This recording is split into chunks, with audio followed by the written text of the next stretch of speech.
Alright, let's talk about something that's got the Fast and Furious fandom buzzing, and trust me, it's a wild ride.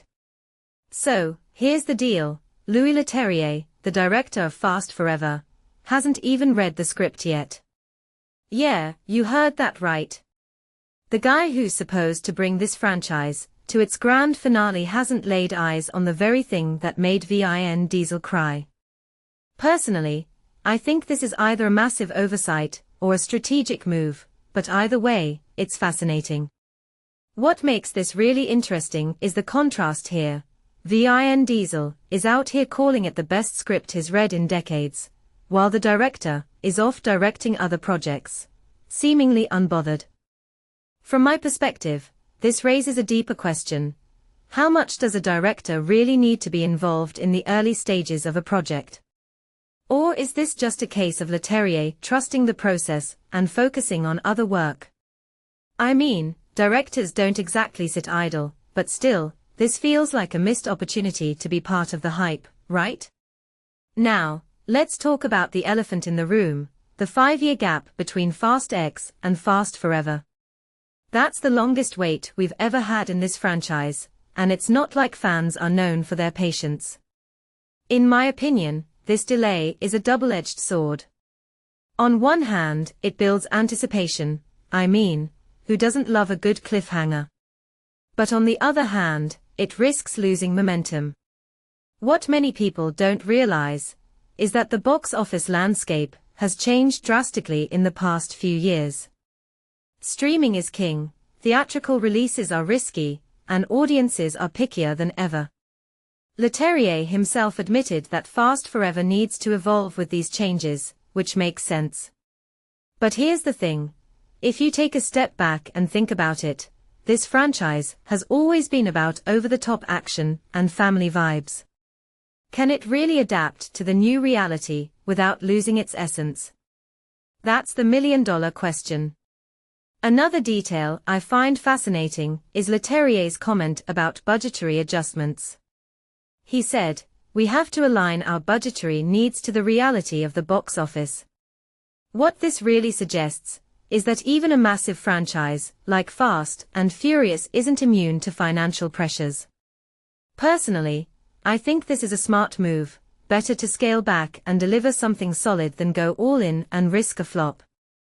But it also makes me wonder, if the budget's getting trimmed, what does that mean for the action sequences? I mean, this is a series that's built on cars jumping between skyscrapers and family barbecues saving the world. If they cut corners, will it still feel like Fast and Furious? Or will it just feel cheap? Now, let's circle back to Vin Diesel's reaction to the script. He said it left him in tears and called it the best in decades. What makes this really interesting is the emotional weight he's putting behind it. Vin Diesel isn't just an actor in this franchise, he's its heart and soul. So when he says something like that, it carries weight. But here's where it gets tricky. What if the script is amazing on paper, but falls flat on screen? We've all seen projects that looked great in theory, but failed in execution.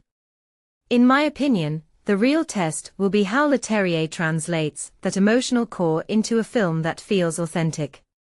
Because let's be honest, the Fast and Furious movies aren't just about cars and explosions.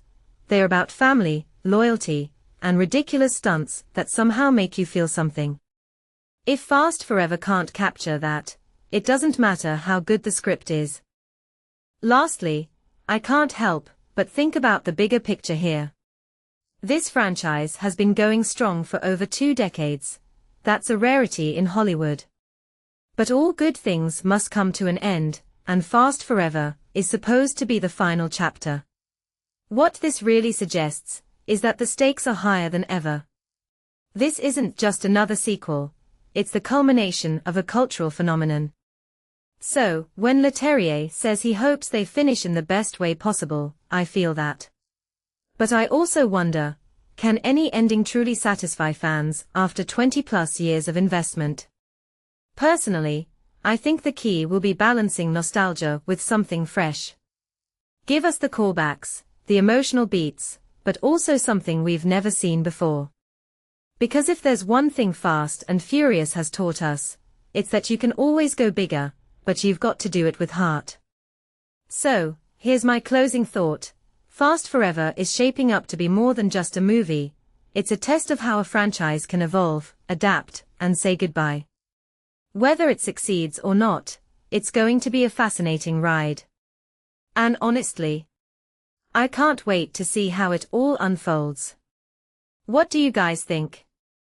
Is Fast Forever going to be the epic finale we're all hoping for? Or is it setting itself up for a crash?